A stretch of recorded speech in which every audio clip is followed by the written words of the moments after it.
Ela é uma militantezinha de Twitter, lacradora, que só sabe ficar usando de debochezinho pra tentar vencer as discussões na base do, é ironia. E, sabe, menosprezando tudo, sem se aprofundar em nada. Tipo, mano, ela é igual 99% dos militantes de Twitter com quem eu já interagi. Mano, com todo respeito, é um massacre, né? Tipo, a mina, ela só tenta debochar e fazer piadinha. Tipo, ela não ofereceu nada. Tá patético, sabe? Tá constrangedor, tá vergonhoso. Eu tô sentindo pena já. Eu fico tipo, mano, o que a galera via de tão especial na mina? Ela não, sabe, tipo, o sarcasmo dela não tem graça nenhuma, é uma parada extremamente óbvia. E ela não argumenta nada. Não tem nada pra oferecer em contraponto. Então, tipo, é isso? Eu já tive discussões mais desafiadoras com, sei lá, um aluno do fundamental, tá ligado? Cara, na minha opinião, isso é analfabetismo funcional, né? Mas, enfim. Olá, fakes! Tudo bem com vocês? Por aqui não tá muito bem não, tá? Nesse final de semana eu fiquei sabendo que tá rolando uma nova epidemia por aí. E olha que não é nem variante da nova gripezinha aí não, tá? É uma epidemia de TVLG, pessoal.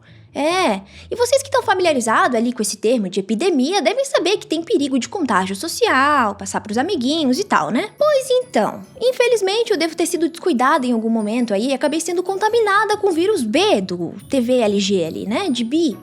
Mas relaxe que eu tô me cuidando aqui pro meu quadro não evoluir pra T de trans, porque esse aí eu ouvi dizer que é brabo, hein, gente? Diminui um monte a expectativa de vida, costuma ser meio chatinho aí de contar pro pessoal em casa. Então, todo cuidado é pouco, mas pode deixar que eu tô me cuidando. Mas agora eu quero compartilhar com vocês de onde que saiu essa informação. 20% dos jovens são LGTV?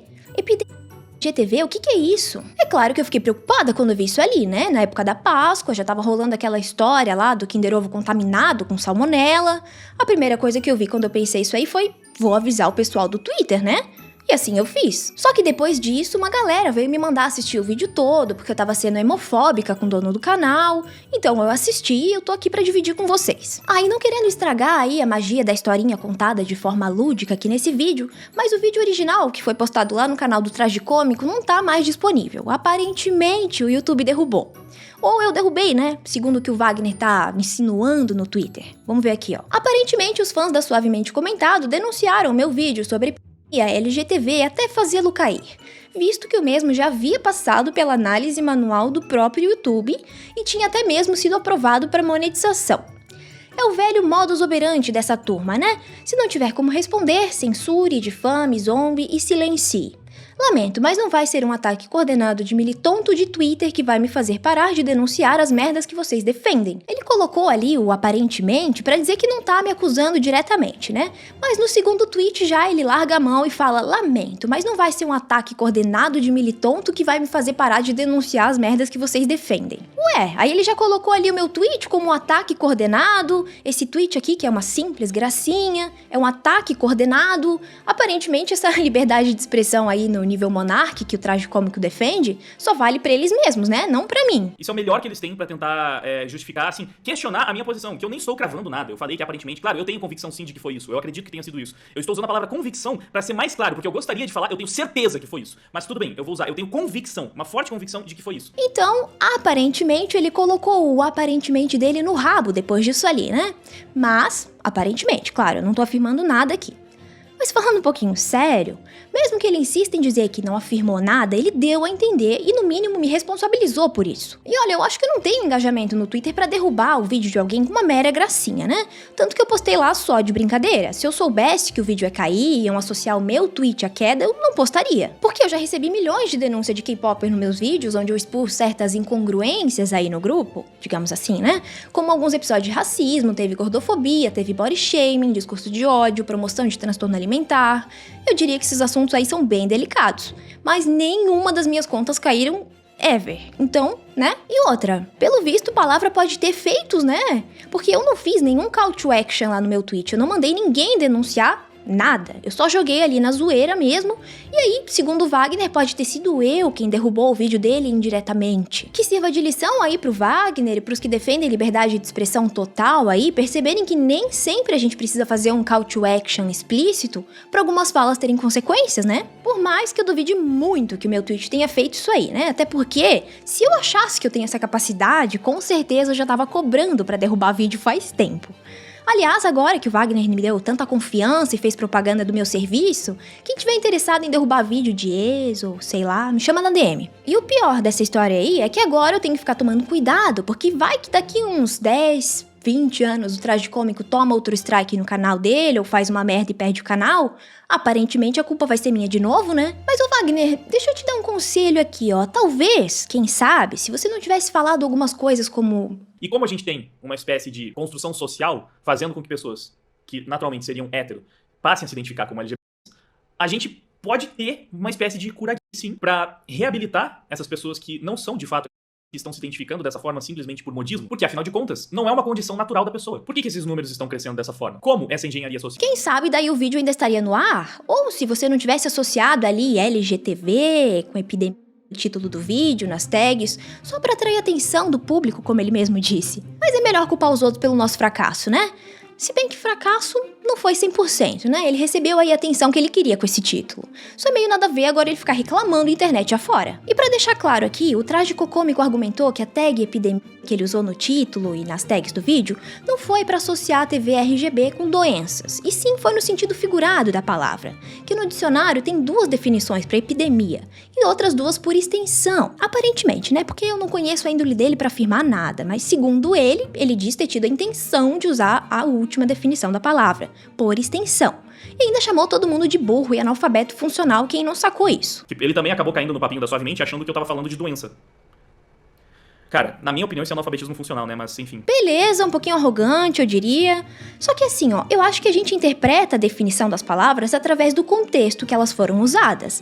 E qual foi o contexto? Que variações da heterossexualidade eram associadas a doenças até muito pouco tempo atrás. Então o fato de você usar essa palavra e ainda depois dizer que só usou pra chamar atenção no título do vídeo, deixa um pouquinho aparente o porquê que você sabe que chamaria atenção.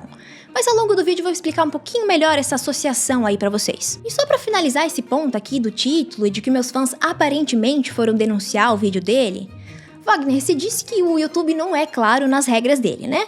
Mas eu acho que nesse teu caso aqui em específico ele foi bem claro, sim. É só você ver aqui as políticas da empresa YouTube. Tá aqui, ó, tá descrito os pontos das diretrizes da comunidade do YouTube que aparentemente o teu vídeo violou. Beleza? Mas de qualquer forma, com certeza em algum lugar aí vão reupar esse vídeo inteiro dele. Não serei eu, claro, né? Mas se vocês quiserem pesquisar depois lá na Rumble, talvez o título esteja Tragicômico não sabe ler tabelas. E eu agradeço de coração aí quem upou esse vídeo por lá, né? Porque daí não tem desculpa pra dizerem que eu tirei o vídeo dele de contexto. E eu já adianto pra vocês que eu não vou reagir ao vídeo todo dele, porque é repetitivo demais.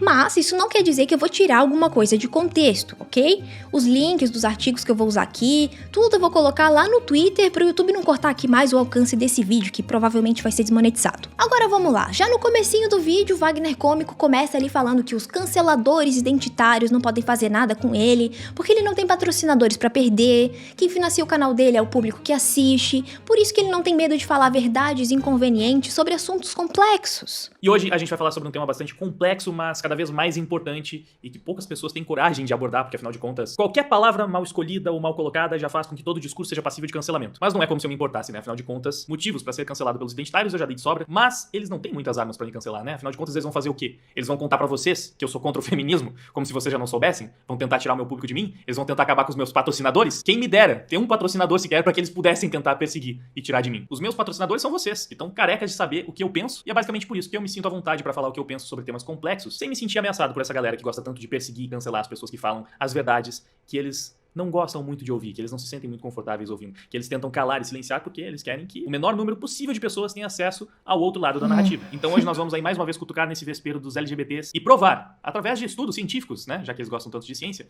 que talvez as tias do Zap tenham razão. Nossa, perfeito. Então ele vai provar o ponto dele com estudos científicos. Que bom, né, pessoal? Agora vamos seguir aqui pra parte das verdades inconvenientes que os LGTVs não querem que a gente saiba, que eu tô bem curiosa. Mas no fim das contas, o que de fato tem se tornado uma espécie de construção social é justamente a pauta da comunidade LGBT, que vem fazendo com que o número de pessoas que se identificam como LGBT cresçam muito acima dos níveis esperados, segundo os estudos da maior parte de, vejam só vocês, os cientistas que há anos pesquisam sobre a área. Então o número de pessoas que se definem como bissexuais aumentou radicalmente, então tá muito acima da curva. O número de muito acima da curva. E aqui a gente pode ver um desses estudos que é bem interessante justamente porque ele separa por gerações. Beleza, aumentou demais o número de bi trans e o crescimento tá muito acima da curva. Só me pergunto qual curva, né? E para embasar isso, ele ainda vem com uma pesquisa que é feita por uma empresa americana de pesquisa de opinião chamada Gallup e não com um estudo científico, né? Como ele tinha dito que faria. São coisas bem diferentes, Wagner. Pelo jeito você não sabe nem a diferença entre uma pesquisa e um estudo, né? E ainda tem coragem de sair chamando os outros aí de analfabeto funcional, de burro. Que autoestima boa, hein, Wagner? Caralho! Vamos continuar aqui, ó, pra ver se ele vai provar o aumentou demais com essa pesquisa aí. Eu já trouxe aqui no canal em outros vídeos o fenômeno dos falsos positivos entre os trans, mas esse estudo ele é mais geral, né? Porque ele fala dos LGBTs, não só dos trans. E como vocês podem ver, a geração Z, que pega aí as pessoas que nasceram entre 1997 e 2003, tem o dobro de LGBTs que a geração dos Millennials, que nasceram entre 81 e 96, que por sua vez tem mais que o dobro da geração X. Então, a cada geração o número vem crescendo, mas na geração Z cresceu absurdamente. E isso aqui são pessoas que se identificam, né? Então a gente tem 20% das pessoas que participaram dessa pesquisa e que faziam parte dessa geração Z se identificaram como LGBT. Isso excede, assim, em muito. É tipo 100% a mais do que a expectativa de LGBTs na sociedade sugeriria que um grupo deveria ter. Isso excede, assim, em muito. É tipo 100% a mais que a expectativa de LGTVs na sociedade sugeriria que um grupo deveria ter. Cara, que diabo de frase é essa que não diz absolutamente nada, Wagner? E olha que eu não sou nem especialista em tabela, né? Sou uma mera analfabeta funcional aqui. Mas vamos tentar juntos aqui conferir ali na pesquisa quantos por cento que aumentou de uma geração para outra, seguindo a lógica do Wagner? E eu fui direto no site da Gallup para ver essa pesquisa inteira aí, que foi feita em 2021. E ela diz o seguinte, ó. 0,8% da geração de tradicionalistas se identificaram como LGTVs. Os baby boomers, 2,6%, ou seja, é uma diferença de 225% de uma geração para outra.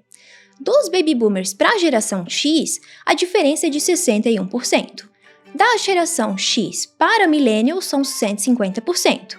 E de millennials para Gen Z, que são os ditos jovens aí, né, a diferença é de 98%. Onde é que tá o crescimento absurdo dessa diferença aí de millennial para Gen Z, os famosos jovens, que configuraria uma epidemia? Nesse gráfico aqui, com certeza não é, né? Porque nele a média de crescimento de uma geração para outra ali é de 106%. Então, os 98% ali de aumento dos millennials para Gen Z é até menos do que a média geral. O que é totalmente incongruente para o tamanho do alarde do Wagner e dessa interpretação que ele fez da tabela, né? Pra mim, são só coisas que fazem sentido, sabe? É questão de raciocínio lógico. Eu vou somando 1 mais 1 e percebendo que é 2. Tem o dobro de LGBTs que a geração dos Millennials, que nasceram entre 81 e 96, que por sua vez tem mais que o dobro da geração X. Então, a cada geração o número vem crescendo, mas na geração Z cresceu absurdamente. É questão de raciocínio lógico. Eu vou somando 1 mais 1 e percebendo que é 2. Com todo respeito, cara, tu é muito ruim no que tu faz. Mas agora, vamos comparar aqui as respostas dessa pesquisa de 2021 com as de 2020, já que a agência que faz essa pesquisa repete ela todo ano. Por acaso vocês estão vendo algum crescimento absurdo aqui, ó? São 4,9 pontos percentuais a mais de um ano para outro entre as pessoas da geração Z ali que se identificam como LGTVs. Sendo que um ano de nascimento todinho foi acrescentado a essa pesquisa aqui, né? Já que a pesquisa só considera pessoas com 18 anos completos. Além do que, todas as gerações ali, tirando os tradicionalistas, também cresceram nessa pesquisa. E se você observar ali, os tradicionalistas não quiseram dar a opinião dele a respeito disso, são quase 9%. É maior do que qualquer outra geração, né? Isso pode ser por medo, por preconceito, ou sei lá, né? Agora vamos dar uma olhada aqui em outra tabela mais detalhada da própria Gallup para entender onde que aumentou e quanto aumentou, para ver se a gente tá com uma epidemia social ou com contágio de LGTVs aí. Vejam só, de um ano para o outro, o maior crescimento que a gente teve aqui, ó, na geração Z foi de 3,5 pontos percentuais nos bissexuais. Essa é a epidemia. Essa é a preocupação, são 3,5 pontos percentuais a mais de pessoas que também ficam com pessoas do mesmo sexo. Será que não passa em nenhum momento na cabecinha do Wagner aí que essa geração pode estar crescendo num ambiente com menos preconceito, e isso pode contribuir para eles terem mais abertura, mais liberdade e serem sinceros quando estão respondendo um questionário desses aí? Mas não, pro tragicômico aí esse crescimento de 3,5 pontos percentuais é culpa da propaganda LGTV vulgo representatividade, inclusão e aceitação de LGTBs na sociedade. Mas agora vamos olhar aqui outra tabela da própria Gallup, não tô nem usando outra fonte, pra gente ver quantos por cento dos que se identificam ali com LGTBs nos Estados Unidos representam da população adulta total desse país. Bom, 1% de porra, demais, né? Tá faltando piroca pra essa mulherada. O que tá acontecendo aí, homens? 1,5% de gay. Nossa, quem que tá dando essa liberdade toda pra esse pessoal? Daqui a pouco não vai mais ter criança no mundo, hein? Tô falando. 4% de bi. Ah, não, no meu tempo não era assim não, gente. Não era assim não, ó. 0,7% de trans. Isso, vai. Vão dando corda pra essa gente aí. Logo, logo vai ter até Superman trans. Vocês vão ver. Mas olha que eu gostei dessa Gallup, hein? As pesquisas ali, e não os artigos ou estudos científicos, são até que bem interessantes. Vamos dar uma olhadinha aqui em como é que tá a aceitação de relacionamento entre pessoas do mesmo sexo lá nos Estados Unidos, segundo eles? Vejam, olha só que curioso aqui, ó. Em 10 anos, o número de pessoas que eram contra diminuiu de 31% para 18%.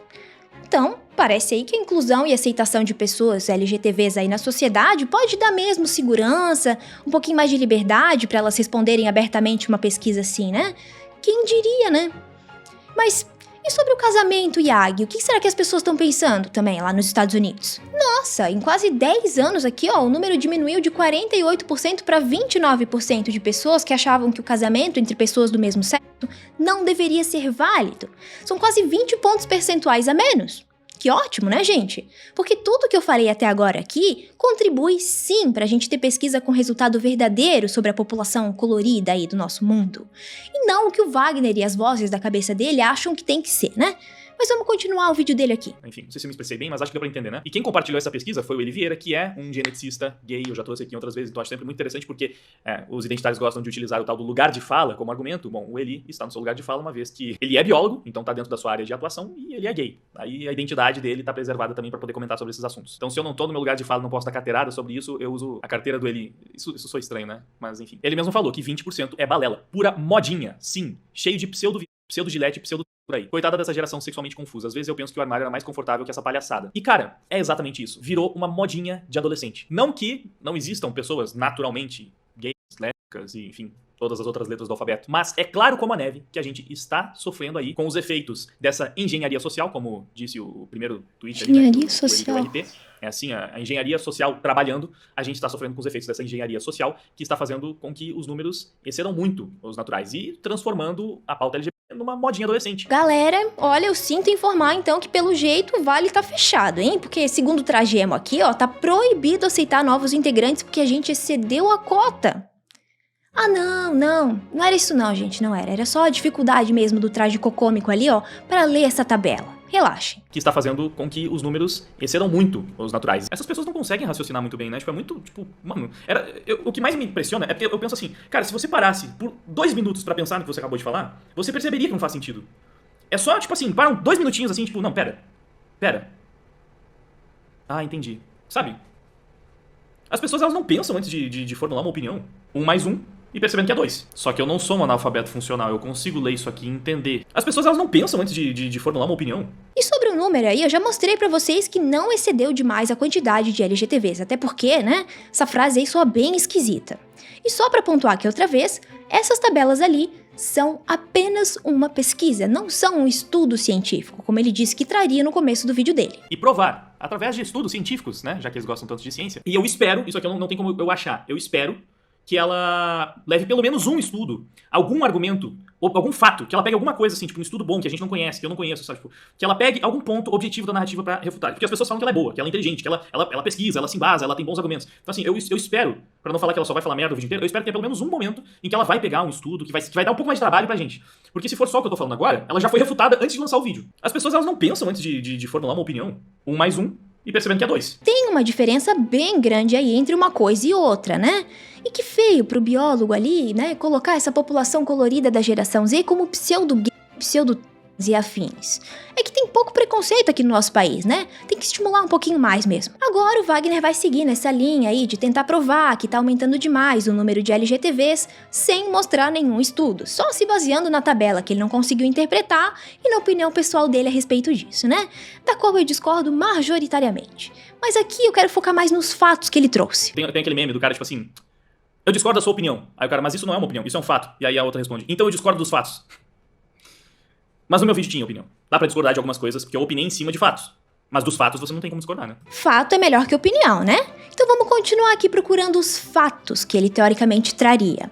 O próximo estudo dele ali é um tweet de uma pessoa que se identificou como queer recentemente, demonstrando que o Wagner ele não faz ideia do que queer, né? E nem estudo científico quer dizer. E eu sinto informar aqui que tweets, assim como aquela pesquisa da Gallup, não se encaixam em artigos científicos.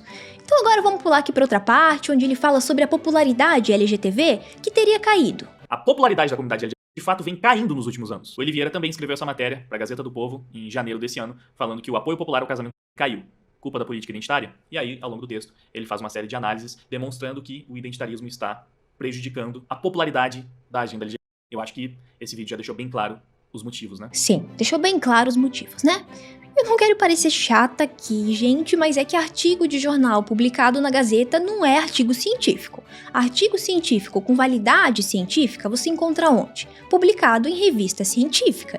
Tem todo um método, todo um critério para publicar as coisas lá. Mas não tem problema, vamos olhar aqui umas partes dessa matéria do jornal Gazeta chamada Apoio Popular ao Casamento Caiu, Culpa da Política Identitária? Feito pelo biólogo preferido do Wagner, o Eli Vieira, em janeiro de 2022. Bem recente. O apoio ao casamento gay caiu no Brasil no prazo de um ano, de 51% em janeiro de 2021 para 45% agora. Os opostos ao casamento de pessoas do mesmo sexo aumentaram de 33% para 39%. O Poder Data detectou também uma relação direta de intensidade de apoio ao governo Bolsonaro e desaprovação ao casamento gay. 65% dos respondentes pensam que existe preconceito contra homossexuais no Brasil. Até entre os apoiadores do presidente, somente 32% pensam que o preconceito não existe. Aqui ele pegou o número de uma pesquisa recentíssima, que inclusive ele fez no dia seguinte em que saiu a matéria do jornal com essa pesquisa. Que profissional atualizado, né, gente? Meu Deus, parabéns. Mas muito bem observado ali também, né, que um dos motivos para esse aumento pode muito bem ter sido a influência do governo, como ele citou na matéria. E só para ficar claro, os dados ali, os 65% que acham que existe preconceito são da população em geral que respondeu à pesquisa, e dentro dos apoiadores do governo são 40% que acham que existe preconceito e 32% que acham que não existe e 28% não sabem. Vamos continuar a ler aqui. A tendência de perda da popularidade LGTB parece ser observável em outros países ocidentais. A ONG americana GLAAD fez uma pesquisa em 2019 investigando atitudes para com as minorias sexuais entre americanos. Entre os jovens dos 18 aos 34 anos, 63% declararam-se confortáveis ao interagir com LGTBs em 2016. O número caiu para 45% em 2018. Poxa, eu elogiei o profissionalismo do Eli ali em usar os dados atualizados, mas agora aqui ele escolheu pegar um relatório anual de 2018, sendo que tem relatório da própria Gallup já de 2021 que mostra aumento na aceitação. Mas tá bom, vamos continuar. Na Europa, observa-se uma divisão entre leste e oeste nessa questão. Enquanto maiorias na parte ocidental do continente aprovam um casamento gay, somente a República Tcheca, entre os países do leste europeu, apresenta esse padrão. Em todos os outros na região, maioria fazem oposição. É possível que isso reflita numa mudança recente por lá, pois a Polônia, por exemplo, foi um dos primeiros países do continente a descriminalizar a homossexualidade em 1932. A Inglaterra e o País de Gales só fizeram isso em 1967. Hoje, a Polônia tem zonas livres de ideologia LGBT.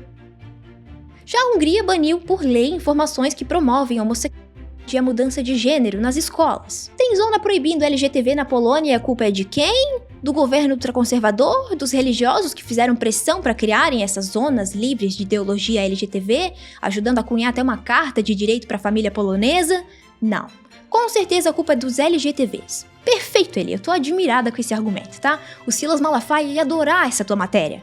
Mas o biólogo aí, qual que é a semelhança entre Hungria, Polônia, Rússia e China? Você como libertário deve saber dizer, né? Então, será que essas semelhanças aí não são responsáveis pela baixa popularidade dos LGTBs por lá? Ou você acha que é o contrário? Tô curiosa aqui pra ver a resposta de um libertário sobre isso. Porque assim, tem um instituto americano que mede o impacto de políticas e leis através de pesquisas relacionadas à temática da população arco-íris ali no mundo todo, chamado Instituto Williams.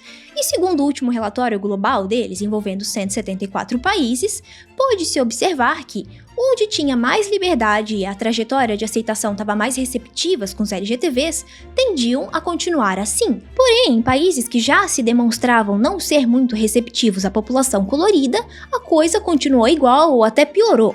Dentro deles aí a gente tem a Índia, tem o Irã, tem a China, a Ucrânia, Polônia, Catar, Ucrânia e outros países também. Agora, Canadá, Noruega, Holanda foram alguns dos países onde a aceitação mais cresceu recentemente. E o Brasil também tá benzão aí nesse relatório.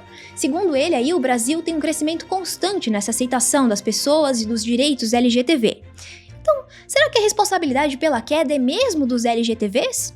Vamos continuar lendo aqui. Uma formiga em mim. O Instituto Gallup acompanha a questão nos Estados Unidos desde 97. Até 2021, a opinião pública americana fez uma inversão total, de 68% contrários e 27% favoráveis em 97 para 29% contrários e 70% favoráveis em 2021. Esta é considerada uma das mais rápidas mudanças de opinião e atitude de uma sociedade na história recente. No Brasil, em 2011, o Supremo Tribunal Federal mudou a sua interpretação constitucional, estendendo a união civil a casais do mesmo sexo, o que foi convertido em casamento civil pelo CNJ logo depois. Ah, que bom! A pesquisa atualizada da Gallup ali, nem precisava ter trazido aquele relatório lá da GLAAD de 2018 com dado desatualizado então, né? Mas, meu querido Eli, por que você acha que mudou por lá as coisas? Não é você que é libertário aí? Mais liberdade era pra ter mais aceitação, ou será que isso só vale quando lhe convém? E ele ainda finaliza o texto dele assim, Devido a todos os fatores acima, os próprios LGTVs estão começando a pagar o preço pela mensagem anticientífica, beligerante e propositalmente excêntrica de muitos ativistas que falam em seu nome, mas não recebem voto para isso. Colocar a culpa em uma direita preconceituosa não é uma hipótese que dará conta do fenômeno da aparente perda de popularidade dessas minorias completamente. Sim, até porque os governos do leste europeu aí que você citou não são bem extreminhos, né? Mas não, a culpa da suposta queda é dos LGTVs. Queda que ele não demonstrou ainda que existe com as pesquisas que ele trouxe, né? A única coisa que ele conseguiu provar até agora aqui no texto foi que em países mais liberais a aceitação de LGTVs é maior. Agora voltando aqui pro tragicômico, no restante do vídeo ali, ele basicamente culpa o identitarismo, que existe sim, né? Dá pra ver claramente lá no Twitter, onde algumas pessoas acabam se aliando à pauta só pra fazer parte de um grupo, pertencer a uma tribo, sem mesmo entender o que isso significa muito bem, né? Só que se esse vídeo do Wagner tinha o objetivo de criticar o identitarismo LGBT, ele passou bem longe de fazer isso, né? Ele muito mais prejudicou a LGTV ali do que os identitários com essas falas aqui, Cresceram muito os naturais e transformando a pauta numa modinha adolescente. Então é muito normal entre os adolescentes você ver pessoas se identificando como LGBT só pra seguir a tendência, só pra fazer parte de um grupo. E isso acaba dando razão a alguns dos argumentos conservadores extremamente ultrapassados que essas pessoas acabam sempre minimizando, né? Como, por exemplo, aquela história de que um conteúdo com temática LGBT pode acabar influenciando o seu filho a se identificar assim como LGBT, mesmo que ele não seja. E como a gente tem uma espécie de construção social fazendo com que pessoas que naturalmente seriam hétero passem a se identificar como LGBT, a gente pode ter uma espécie de cura sim pra reabilitar essas pessoas que não são de fato que estão se identificando dessa forma simplesmente por modismo, porque afinal de contas, não é uma condição natural da pessoa. Por que esses números estão crescendo dessa forma? Como essa engenharia social? Um cara que me fala em cura Yagi vem cobrar empatia de mim? Estranho, né, gente? E esse negócio aqui, só piora, tá? Se eu deixasse rolar o vídeo dele ali por mais tempo, vocês iam ver que ele só fala mais e mais merda. E depois vem dizer que tá criticando os identitários. E se você é muito mente aberta, muito simpático a essa agenda e agora está se perguntando, mas qual é o problema da pessoa que seria naturalmente hétero se identificar como LGBT, experimentar isso por um tempo? Por que isso seria preocupante? Bem, porque, obviamente, isso pode trazer uma série de complicações lá na frente para a vida dessas pessoas, dessas crianças, desses jovens, né? Já que está mais popular justamente entre os adolescentes, pré-adolescentes. Criança e adolescente aonde, Wagner? Porque a pesquisa da Gallup aí que você usou só considera a resposta de membro adulto com mais de 18 anos de cada geração. Eu não tô vendo criança aqui pra você ficar misturando tudo desse jeito, né? E só pra esclarecer, o ECA considera criança quem tem menos de 12 anos. De 12 a 18 são adolescentes. Como ele falou no seu tweet, é uma geração sexualmente confusa e que pode sim acabar construindo alguns traumas por conta dessa confusão, por experimentar algumas coisas que vão totalmente contra a sua vontade, a sua natureza, o que ela realmente quer, pode acabar contribuindo para novos quadros de depressão aí no futuro. E saber que esse tipo de coisa tá acontecendo, e é importante a gente saber, vai fazer com que os pais fiquem ainda mais preocupados, né? E passem a ser mais céticos ainda quando veem os filhos se comportando de uma forma que não parece muito natural. Vai fazer com que os pais fiquem mais confusos, né? Porque afinal de contas, não dá mais pra saber. Oba, então vamos ter pais mais céticos ainda quando verem os filhos que estão se comportando de uma forma que não parece natural? Cara, e depois ele não sabe por que o vídeo caiu, né? Tem pouco preconceito no Brasil pra um merda desse vir falar uma bosta desse tamanho, né? Nunca deve ter conversado com pais de alguém que tem um filho LGTB, ou então com adolescentes que são, né? Mas claro, não é natural, gente. É modinha porque o Wagner quer. Agora, eu tenho umas perguntinhas aqui, ó. Como é que os pais vão saber se o filho é identitário modinha ou então realmente um LGTB? Será que o pai vai ter que perguntar pro filho ali, ô filho, você tem algum amigo da escola que é gay? Pra saber, né, se ele pegou essa modinha de algum amiguinho, ou ele vai ter que fazer algum teste com esse filho. Aí se o filho não passar nesse teste de LGTB, já dá pra aplicar essa possível cura gay que você citou. Tô ansiosa pela resposta. Mas pra alguém que ia falar a verdade, baseada em estudos científicos, esse vídeo aqui foi bem patético, né, Wagner? Porque tu não trouxe nenhum estudo científico. Repito, nenhum. E não foi isso que você disse que ia fazer, né? E provar. Através de estudos científicos, né, já que eles gostam tanto de ciência, eu espero que ela leve pelo menos um estudo, algum argumento, ou algum fato, que ela pegue alguma coisa assim, tipo um estudo bom que a gente não conhece, que eu não conheço. Eu tô sentindo pena já. Eu já tive discussões mais desafiadoras com, sei lá, um aluno do fundamental, tá ligado? E como eu já tinha dito aqui antes, é melhor eu nem focar na parte da opinião pessoal dele ali, porque eu discordo majoritariamente de tudo. Agora, vamos focar aqui no biólogo que ele citou. E pra quem tá perdido aí, né, o Eli Vieira é o mesmo biólogo de Cambridge que o Wagner citou lá em cima, naquelas matérias da Gazeta. O Eli me retweetou também no dia seguinte ao meu tweet bomba aí e disse o seguinte, ó. Sim, está havendo contágio social. Aumento de 1.500% de diagnóstico de disforia na Suécia entre 2008 e 2018. Não é normal. Essa médica trans com décadas de experiência que ajudou centenas de adolescentes trans confirma. Um pequeno aviso aqui antes, né? Se eu acabar sendo muito crítica ou muito chata com ele aí, vocês me desculpem, mas é que ele tem uma década de estudo do fenômeno LGTB, além de ser biólogo de Cambridge, né? Então o nível do menino é bem alto, eu sou meramente uma youtuber de futilidade, tô me esforçando aqui. Agora voltando aqui ao tweet do Eli, né? O Wagner usou a palavra epidemia e contágio social de tag no vídeo dele, e aí o Eli Vieira veio, respondeu meu tweet com sim, está havendo contágio social. E é isso. Beleza, só que Eli, como biólogo de Cambridge aí, você sabe que você vai precisar de um pouquinho mais de que 3 links ali que você colocou pra provar isso aí, né? Mas já que você colocou, vamos dar uma olhadinha nesses links? O primeiro link aqui, ó, vai pra uma notícia do The Guardian, de 2 anos atrás. Eu já fiquei meio assim, né? Porque o tempo todo só falou ali do aumento de 1.500%, mas não fala o número de pessoas que essas 1.500% ali representa nesses 10 anos. Porque pode parecer assustador 1.500%. Mas tem que lembrar que de 5 para 80 pessoas também é um aumento de 1.500%. Além do que, o The Guardian diz ali que é um aumento de 1.500% no diagnóstico de disforia de gênero entre meninas de 13 a 17 anos. Então é um dado bem específico para o biólogo ali usar genericamente assim para provar um ponto que não existe. E eu fui atrás para ver se achava o número aí pra gente entender melhor isso aí, né? E quem fez esse relatório foi um órgão do governo da Suécia. E entrando no site dele, tava lá a porcentagem de 1.500% na publicação, só que logo embaixo tinha o relatório completo.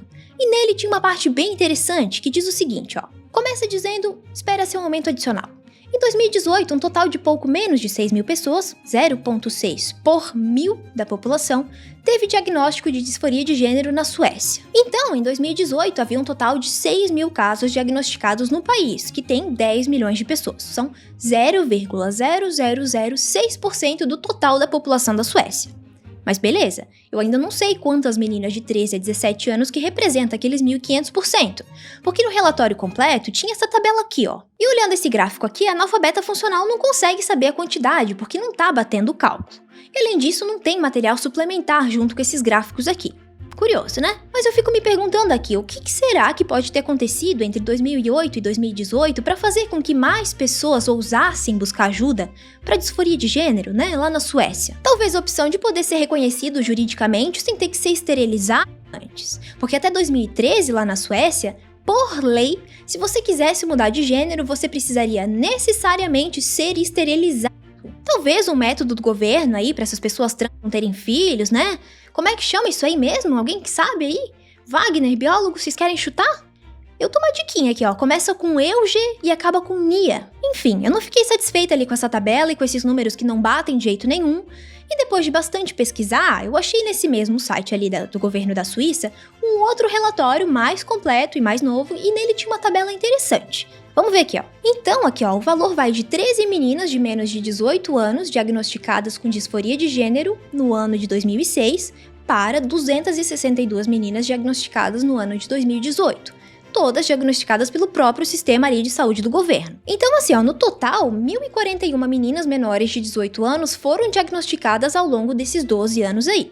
E o total geral de pessoas de todas as idades e sexos é 5.725, menos de 0,0006% da população sueca, como eu tinha dito antes. Agora, eu queria saber do biólogo aí o que não é normal aqui. Não é normal procurar ajuda ou ter a possibilidade de ter um diagnóstico?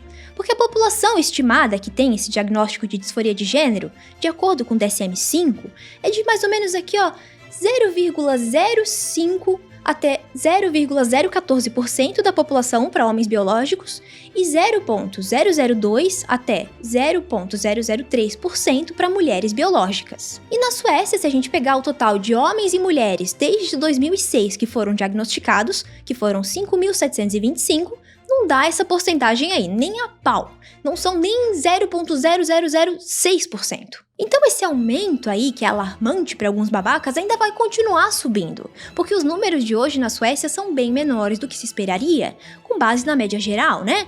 Até o próprio relatório do governo diz isso, porque ninguém se torna trans, meu querido, é uma situação que você nasce. Todo adulto trans já foi um adolescente trans. E claro que o número de adolescente trans sendo oficialmente reconhecido e diagnosticado está aumentando, porque até recentemente era impossível para qualquer adolescente trans receber tratamento. Eles existiam, eles precisavam de ajuda e simplesmente não estavam sendo reconhecidos. É isso que o biólogo aí quer? Que eles não sejam reconhecidos? Ou então que sejam reconhecidos e internados compulsoriamente em clínica psiquiátrica, como fazia antigamente, lá para não envergonhar a família? Eu acho que o Átila da epidemia LGTV aí devia saber disso tudo, né? Mas ele sabe, né? Ele só prefere jogar o dado aí de 1.500% pra assustar e dramatizar mesmo. E que se foda, né? E ainda termina ali dizendo que não é normal.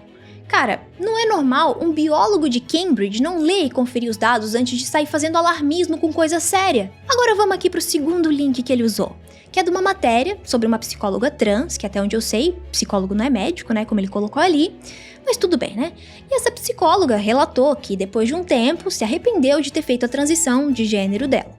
O que realmente pode acontecer, né, gente? Então, a psicóloga vem fazendo esse trabalho aí de alertar e dizer que pode acontecer da pessoa se arrepender depois, que os jovens estão começando a fazer tratamento muito cedo.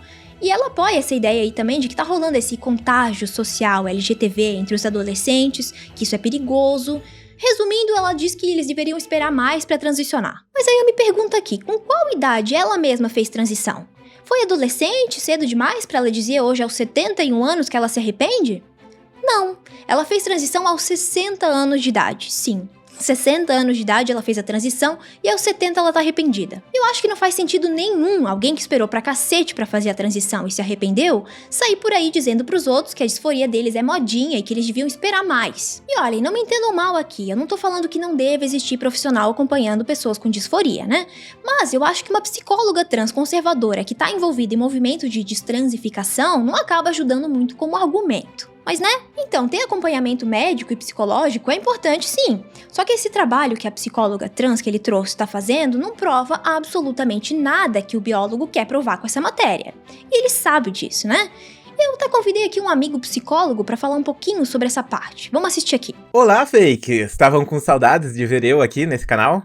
Pois bem, estou aqui para falar sobre disforia de gênero com vocês. E não adianta vir biólogo aí me descreditar, falando que eu faço vídeos de League of Legends e coisas do tipo, porque eu já fui psicólogo clínico por mais de 7 anos, então eu tenho muita experiência para compartilhar com vocês. Bom, algumas pessoas estão falando que a disforia de gênero é como se fosse uma doença que passa para as pessoas, ou seja, você viu um vídeo LGBT, você já vai ser automaticamente LGBT.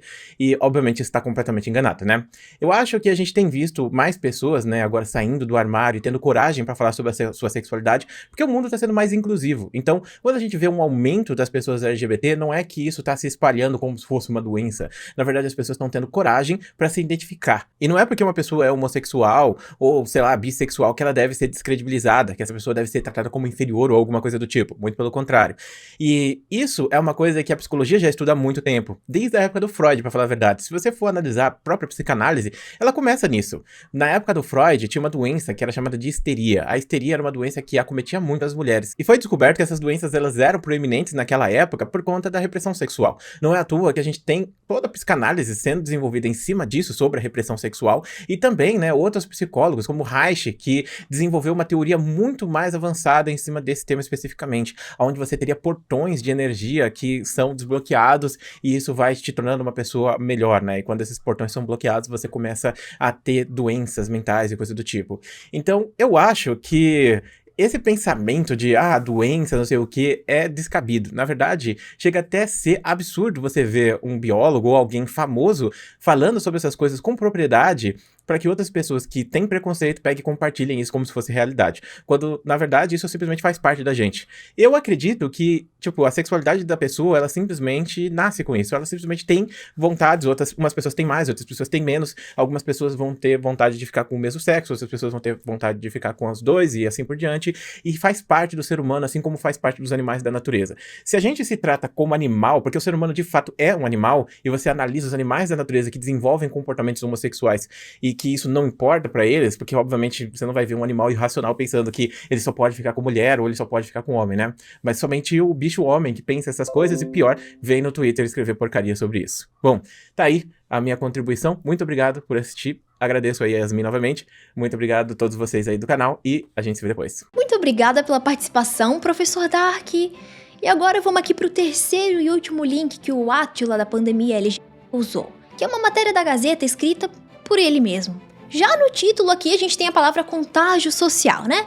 E no começo ele traz ali outra vez a pesquisa da Gallup, que o Wagner também usou lá, e o biólogo comete o mesmo erro do Wagner aqui em não entender as justificativas para esse crescimento LGTV na geração Z. Ele acha que esse número exorbitante de bi aí pode ser explicado em parte pelo alto número de falsos bis.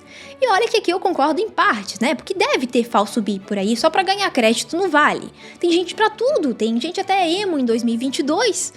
Mas é muita ingenuidade de pensar que essa quantidade de pessoas que fazem isso seria suficiente para inflar os números a esse ponto aqui de incomodar os próprios fiscais de cu alheio. Porque assim, é só vocês pensarem, a geração de millennials mais velha lá nos Estados Unidos, por exemplo, quando eles estavam lá no ensino médio, em 2003, que a Suprema Corte finalmente descriminalizou a sodomia em todo o país por ser inconstitucional. E também, só em 2015 lá que a Suprema Corte dos Estados Unidos legalizou o casamento entre pessoas do mesmo sexo em todo o país.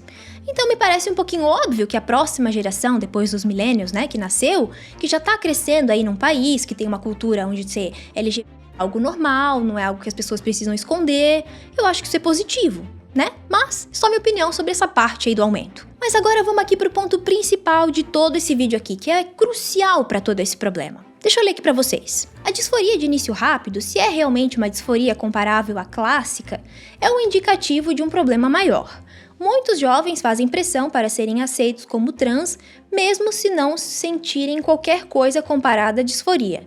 Confundem traços de identidade, idiosincrasias e excentricidades próprias com a disforia.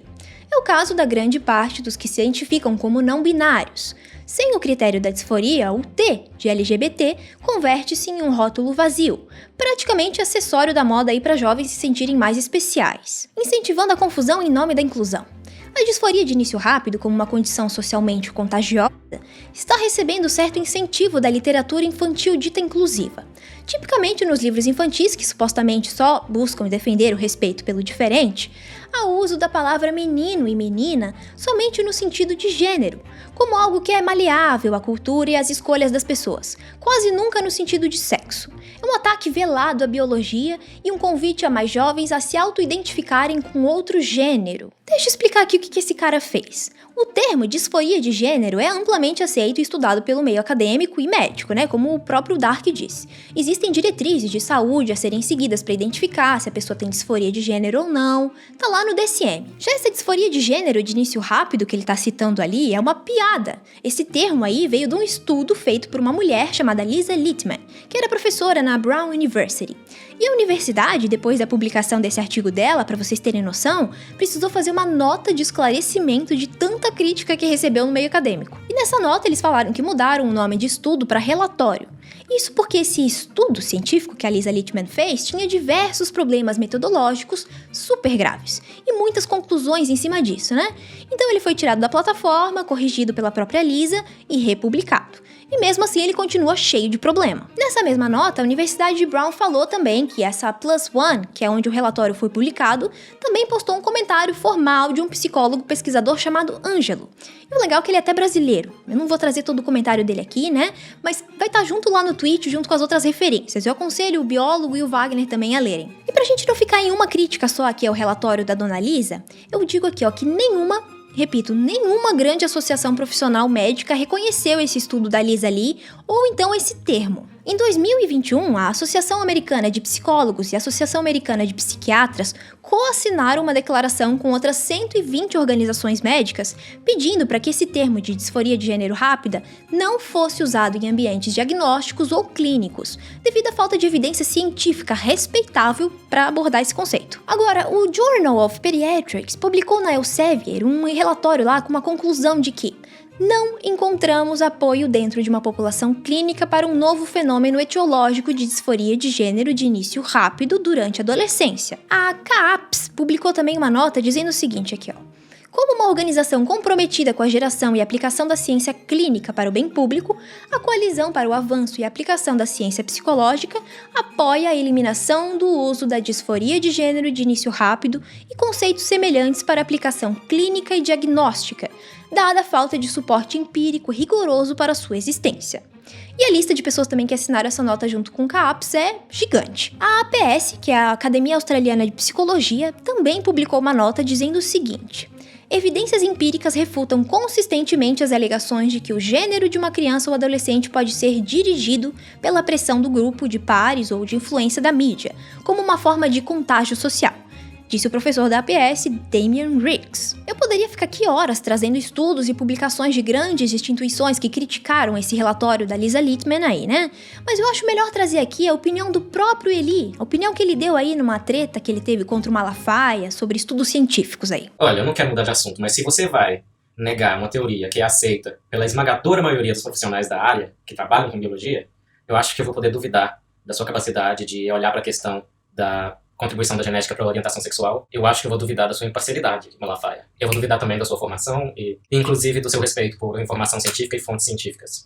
Eli, eu digo mesmo pra você, se você começar a duvidar de algo que a esmagadora maioria dos cientistas e profissionais da área afirmam, eu vou começar a duvidar das tuas intenções, ô Átila da Shopee. Mas agora deixa eu explicar pra vocês aqui que ainda estão assistindo esse vídeo, o porquê todo mundo criticou esse artigo da Lisa Littman aí e por que ele é perigoso. A Lisa tinha o intuito de popularizar esse termo de disforia de gênero de início rápido para dizer que é algo contagioso, né? Que a gente ia ter que ter cuidado. E como é que ela tentou provar isso? Então, é aí que começa a nossa brincadeira, né? A base da análise dela ali são os resultados de questionários respondidos por supostos pais de adolescentes trans que se dispuseram a participar da pesquisa.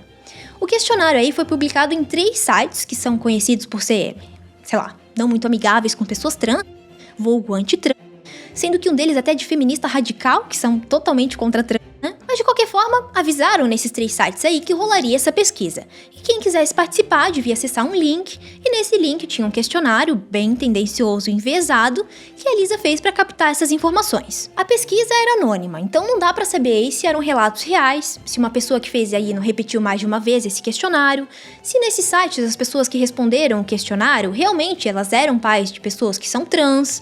Nada disso foi controlado nesse estudo. E o problema não é nem esse. Quer fazer questionário na internet para tentar entender algum fenômeno? Faz, né? Mas fazer isso de qualquer jeito, tirar conclusões em cima desses resultados e ainda ter coragem, né, de chamar isso de estudo científico pra provar que existe uma tal de disforia de gênero rápido, com contágio social, é de fuder, né? Mas se eu não estiver conseguindo explicar bem pra vocês que isso é problemático, porque eu sou analfabeta funcional, eu vou trazer aqui o trecho de um vídeo do próprio biólogo Eli sobre amostras viciadas, pra vocês entenderem um pouquinho melhor. Então, eles fizeram 35 perguntas nos formulários do Google, certo? Qualquer pessoa pode fazer isso, só entrar no Google Docs. Restringiram a jovens de 18 a 34 anos, de alguma forma, não explicada, de todos os gêneros em todo o Brasil. Então, eles fizeram parcerias com comunidades universitárias online, no Facebook e no Twitter, e mandaram o link para o pessoal responder as perguntas. Isso já automaticamente vicia a amostra. Eu vou explicar daqui a pouco o que é a amostra viciada. Porque quem vai responder isso já tem um interesse em responder isso. A maior parte das pessoas que vão ignorar, que tem que ser levadas em conta, são as pessoas que não estão interessadas no assunto, certo? E justamente por isso, os números saem inflados para um grupo, porque é o grupo que tem interesse na pesquisa. Então vamos lá, eu vou explicar qual é o problema com o método de amostragem desse estudo. Suponhamos que você tem uma caixa de cereais, com cereais grandes vermelhos e cereais pequenos azuis espalhados, mas você não sabe disso. E você tem visita em casa, seu amigo pergunta, o que é que tem para o café da manhã? E você só tem essa caixa, então e essa caixa, sei lá, não está pregada em algum lugar, e você tem que dar uma mãozada, basicamente, na superfície da caixa para pegar uma amostra do que tem dentro dela e mostrar para o seu amigo o que tem para comer, certo? Então, se a distribuição é uniforme na caixa, uma mãozada no topo vai ser uma amostra representativa e então você pode concluir, generalizar para o resto da caixa. Mas existe um fenômeno chamado convecção granular, que faz os cereais vermelhos maiores estarem no topo e os azuis estarem mais concentrados no fundo. Então, se você pegar uma mãozada do topo e falar para o seu amigo que tem 70% de cereal vermelho, você está desinformando o seu amigo sobre o que tem para comer dentro da caixa, certo? Isso é uma amostra viciada. Então, esse é o problema desse estudo. Que ótimo, Eli! Que tal aplicar isso aí nessa bosta de relatório que você tá usando pra propagar essas tuas narrativas merda, hein? E outra, pra alguém que criticou lá o Pirula falando isso aqui, ó... São de esquerda e não veem os próprios vieses. O que é um problema, porque se o seu projeto de vidas, de carreira, é defender a verdade, a investigação, o racionalismo, a razão, e você não vê um próprio viés seu... e você pode pecar contra as coisas que você quer defender. Pois é, eu acho que talvez seja melhor você mesmo se autocriticar e se autoavaliar aí, né? Se a antilacração não tá corroendo a tua capacidade de avaliar as coisas. Porque eu não consigo acreditar que um cara com o teu currículo, né, consiga aceitar e usar um relatório da Lisa Littman pra embasar as merdas que vem falando. E agora, voltando pro relatório da Lisa, não foram só esses problemas ali do estudo dela, e sim toda a lógica que ela usou. Ela pegou o relato dessas pessoas que se disseram pais de pessoas trans e usou isso como se as próprias crianças e adolescentes só tivessem se descoberto trans na hora que falaram ali pros pais, que foi do nada, que convenhamos não é uma coisa muito lógica, né?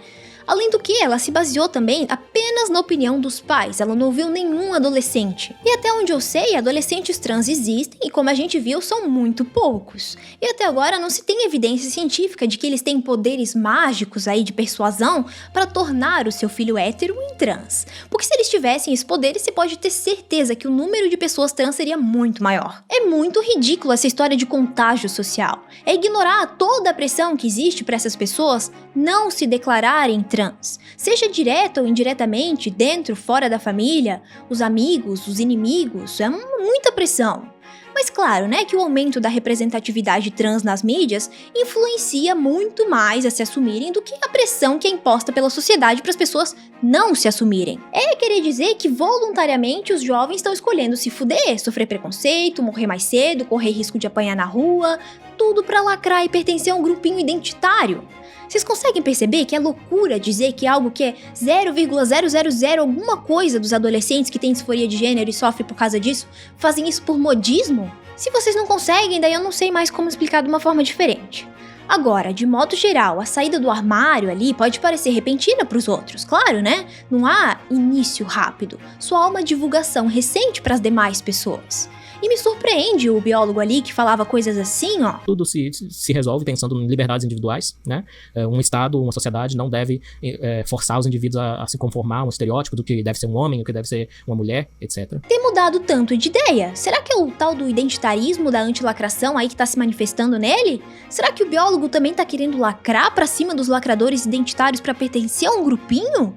Você quer ser aceito pela antilacração, Eri? E o Wagner, tu disse que traria estudos científicos e não trouxe um sequer durante o teu vídeo. Mal trouxe a pesquisa ali porque você não soube interpretar. Então, pô, você podia baixar a tua bolinha aí, né? E reconsiderar esse negócio de ficar chamando os outros de burro, de analfabeto funcional, porque é meio feio e soa bem arrogante da tua parte. E provar, através de estudos científicos, né? Já que eles gostam tanto de ciência, leve pelo menos um estudo. Cara, na minha opinião, isso é analfabetismo funcional, né? Mas, enfim. E agora, Eli, você tá baseando a tua narrativa num relatório amplamente rejeitado, criticado, mal feito. Chega a ser patético pra alguém que diz que estudou em Cambridge, né? Que se diz divulgador científico.